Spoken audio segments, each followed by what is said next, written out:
Assalamualaikum warahmatullahi wabarakatuh. Salam bahagia untuk seluruh guru hebat di Indonesia. Bertemu lagi dengan saya pada koneksi antar materi modul 2.1, pembelajaran untuk memenuhi kebutuhan murid melalui pembelajaran berdiferensiasi. Perkenalkan, saya Penny Yuniarti, guru SD Negeri Mandinglawak 1, Kabupaten Sumeneb, calon guru penggerak angkatan 10 kelas 312B. Dengan fasilitator Bapak Muhammad Samsul Arifin dan pengajar praktik Ibu Yulianti. Bapak dan Ibu guru hebat Indonesia, pada modul kali ini kita akan belajar bersama tentang pembelajaran berdiferensiasi. Apa itu pembelajaran berdiferensiasi?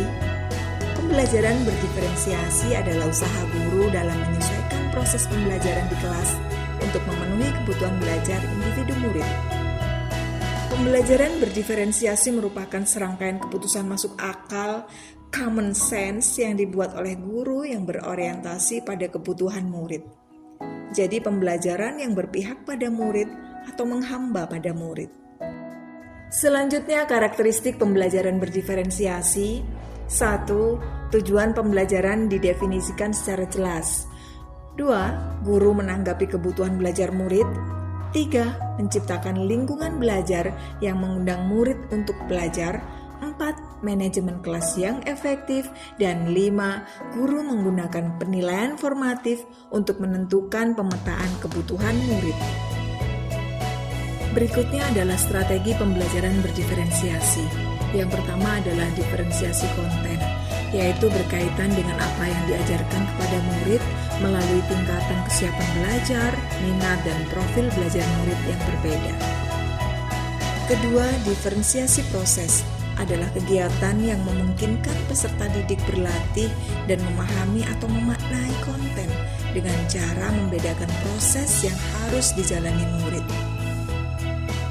Dan ketiga, diferensiasi produk, yaitu bukti yang menunjukkan apa yang murid telah pahami dengan cara membedakan atau memodifikasi produk sebagai hasil belajar murid, hasil latihan penerapan dan pengembangan apa yang telah dipelajari.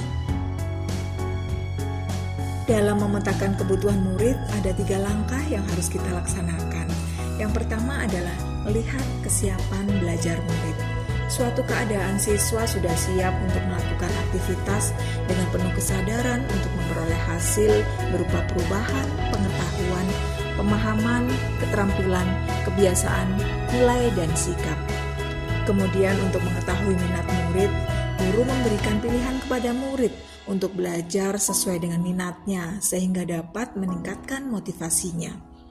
Yang ketiga adalah profil belajar murid. Guru memberikan kesempatan kepada murid untuk belajar sesuai dengan gaya belajarnya, kecerdasan majemuknya, pengaruh budaya, dan lingkungannya. Penilaian dalam pembelajaran berdiferensiasi dibagi menjadi 3. Yang pertama, assessment for learning.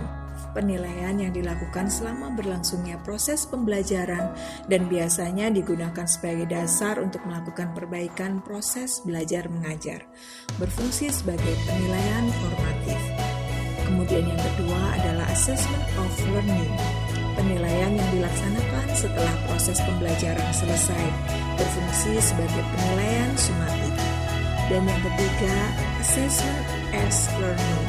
Penilaian sebagai proses belajar dan melibatkan murid-murid secara aktif dalam kegiatan penilaian tersebut.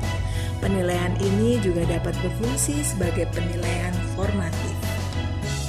Selanjutnya akan kita ulas pembelajaran berdiferensiasi dapat memenuhi kebutuhan belajar murid.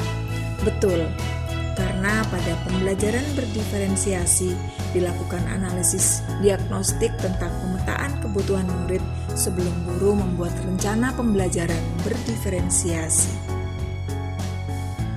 Kemudian, pembelajaran berdiferensiasi dapat mencapai hasil belajar yang maksimal. Ya, betul sekali.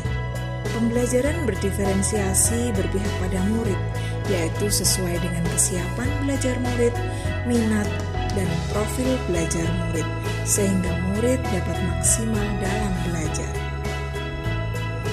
Lalu, adakah keterkaitan antara modul 2.1 dengan modul sebelumnya? Bapak dan Ibu guru hebat, mari kita ulas bersama. Keterkaitan materi ini dengan modul 1.1 adalah pembelajaran berdiferensiasi sangat berdampak pada murid sesuai dengan pemikiran Ki Hajar Dewantara. Menghamba pada murid, pembelajaran sesuai dengan kodrat alam dan kodrat zaman. Kemudian keterkaitan dengan modul 1.2, pada penerapan pembelajaran berdiferensiasi, seorang guru penggerak harus berpihak pada murid, reflektif, mandiri, kolaboratif, dan inovatif untuk menciptakan pembelajaran berdiferensiasi agar dapat memenuhi kebutuhan murid. Dengan demikian, seorang guru penggerak dapat mewujudkan kepemimpinan murid dengan menuntun murid merdeka belajar. Hal ini sesuai dengan nilai dan peran guru penggerak.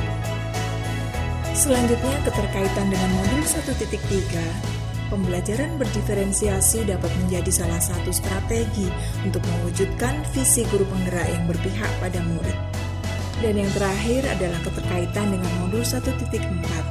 Dalam pelaksanaan pembelajaran berdiferensiasi, antara guru dan murid harus ada kesepakatan kelas terlebih dahulu, agar proses pembelajaran dapat berjalan dengan baik sesuai dengan nilai-nilai budaya positif.